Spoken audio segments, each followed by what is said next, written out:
Di saat itu, saya dengan Pak Sudirman Said membongkar Papa minta saham dan dimarahi karena menyinggung oligarki.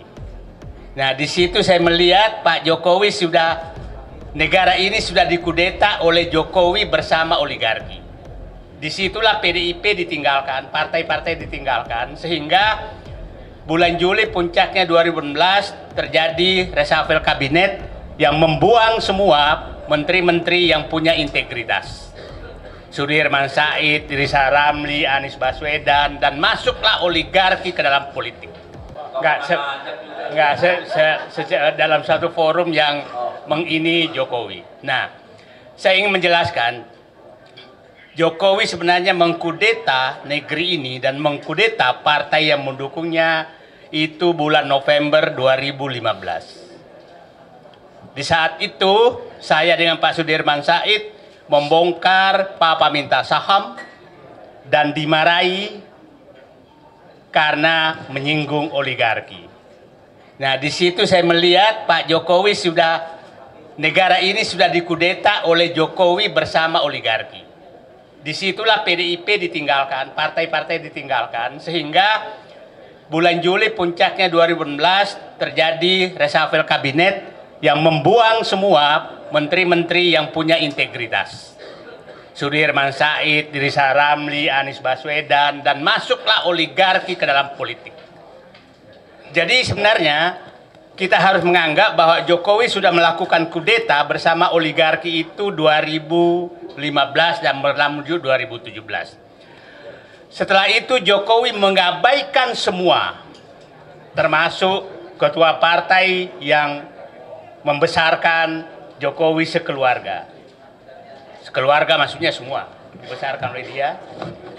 Nah, jadi kalau sakit hati kita ke Jokowi kira-kira diukur 1 sampai 10, kalau saya 5, Deddy Sitorus harinya 9, 11. Nah, itulah yang terjadi, sehingga apapun yang kita lakukan, partai-partai lakukan, itu bagi Jokowi tidak penting. Bagi Jokowi tidak penting. Konsultan politik mereka memberitahu bahwa Pak Jokowi yang penting Bapak punya uang maka semua dibereskan. Itu asumsi politik dia. Kenapa Jokowi melakukan itu? Karena dia tahu IQ orang-orang Indonesia sekarang yang dibikin oleh dia juga itu tinggal 78 IQ 78. Nah, dia pelihara penerima bansos 120 juta orang. Itu yang tiap 3 bulan menunggu bansos.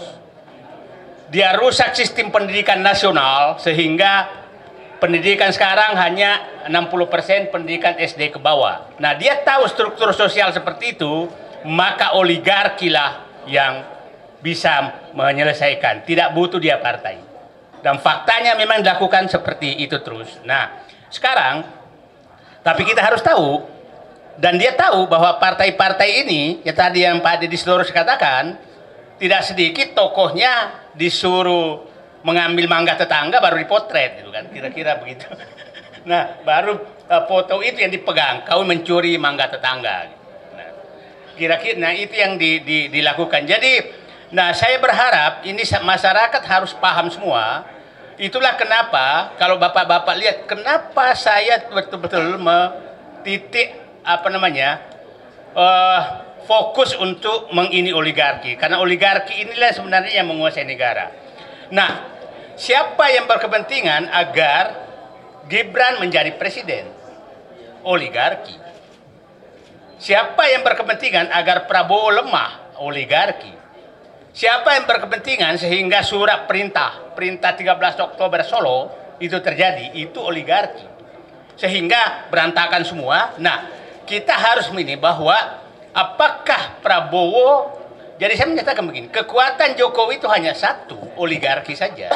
Kalau ini kita bisa potong, maka dia sudah tidak punya kekuatan apa-apa, karena partainya juga sudah nggak ada. Nah, jadi mohon izin saya fokus bahwa ini oligarki, negara ini harus diambil alih oleh rakyat kembali dari oligarki. Dan ingat, di buku Prabowo sebenarnya yang diperjuangkan itu Hanya dua, dia menyatakan saya masuk ke politik agar bisa membuat kebijakan untuk mengembalikan kedaulatan rakyat dari oligarki. Itu di bukunya beliau katakan. Paradoks. Yang kedua, menyatakan bahwa agar ekonomi kembali ke rakyat dari penguasaan oligarki. Nah, itu saya pikir yang ini. Jadi kita, kalau Pak Prabowo ini, kita semua dua orang ini mau membantu dia untuk melaksanakan bukunya dia itu, Paradoks Indonesia. Kalau beliau tidak melakukan, maka bisa jadi beliaunya jadi paradoks. Itu kan kita nggak mau. Kalau dia jadi paradoks, maka Gibran jadi presiden, gitu kan. Paradoks Prabowo. Hah? Paradoks Prabowo. Nah, tapi itu saya nggak mau karena Gibran jadi presiden, gitu. Nah, Gibran presiden bertepuk tangan oligarki Pantai Utara Jakarta. Nah, terakhir saya ingin meminta pemahaman kita bagaimana sih oligarki mencengkram negara ini dengan sangat terstruktur. Pra kemerdekaan itu oligarki itu membantu tentara rakyat memberikan makan. Dan ingat, oligarki saat itu bukan etnis yang oligarki sekarang. Saya nggak usah jelaskan supaya jelas. Jadi jangan oligarki sekarang seakan-akan berperan terhadap negara. Pada saat zaman kemerdekaan, oligarki yang etnis sekarang itu sama sekali tidak ada yang membantu tentara rakyat berjuang. Nah, Orde Lama, Bung Karno, itu oligarki yang kaya raya yang menyumbang. Monas, Garuda, itu dari Aceh. Bukan oligarki mereka. Pada saat Pak Harto itu oligarkinya, kita sebut nama dulu Jimbaran, itu Pak Harto masih melarang mengambil tanah, masih melarang mengambil tambang, boleh berdagang, tapi di luar tidak boleh masuk ke mengambil hak-hak negara dan hak rakyat. Itu tegas, nggak bisa masuk. Nah, setelah reformasi, oligarki ini melakukan kudeta terhadap konstitusi. Dan kita harus paham, amandemen Undang-Undang Dasar 45 itu tidak lepas dari agenda mereka. Itu agenda mereka tuh, sehingga itu gampang sekali diubah. Terus setelah itu masuklah kudeta dia 2016 oleh Jokowi. Nah, saat itu merasa bahwa ini sudah bebas sekali, maka dia ubah undang-undang apapun sesuai dengan dia, termasuk undang-undang Cipta Kerja. Itu dia lakukan. Itu adalah pesanan oligarki. Setelah itu berhasil, udah ada pasang undang-undangnya, maka dia ubah menjadi PSN di mana-mana atas keinginan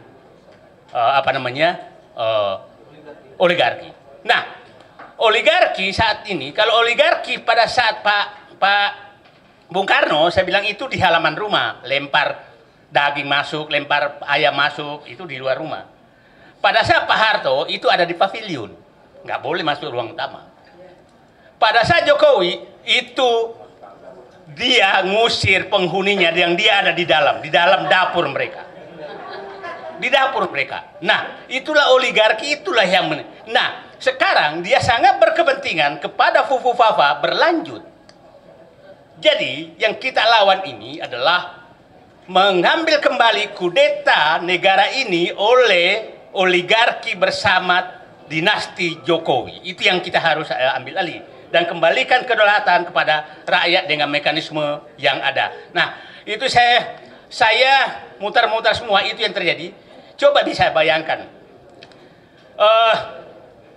Bulan Juni, itu bulan Juni atau Juli, dulu Jokowi menandatangani, contoh saja bagaimana oligarki. Juli dia tandatangani Rempang, kerjasama Cina tentang Rempang di Cina sana, disaksikan Jokowi dan Jinping. Agustus, Menko Perekonomian Airlangga Hartarto yang tanda tangan di sana itu Bahlil. Kita harus mulai sebut nama supaya jangan mereka terus enak aja. Nama kita harus mulai sekarang karena kita harus identifikasi siapa sebenarnya alat-alat oligarki di negeri ini dan berbungkus politik. Airlangga Hartarto Agustus menanyatangani PSN Rempang. Bahlil langsung menyatakan 22 September Rempang harus kosong. Belanda saja tidak sejahat itu di negeri ini sejak zaman dia menjajah. Kok ada orang jahat begini? Hanya sebulan rakyat harus diusir yang sudah puluhan tahun, ratusan tahun tinggal di situ. Nah, ini betul-betul menurut saya sangat berbahaya bagi bangsa ini. Kita tidak tahu, ini sedang diskusi kita di sini. Tahu-tahu nanti rumah kita sudah ditetapkan dengan PSN, maka kita digusur. Kita tidak tahu. Ya, NJOP-nya tidak. Ini semua sudah di. Jadi jangan sampai ibu merasa punya warisan ke anak ibu, padahal sudah diambil semua oligarki dengan Jokowi sebagai bonekanya. Itu yang harus kita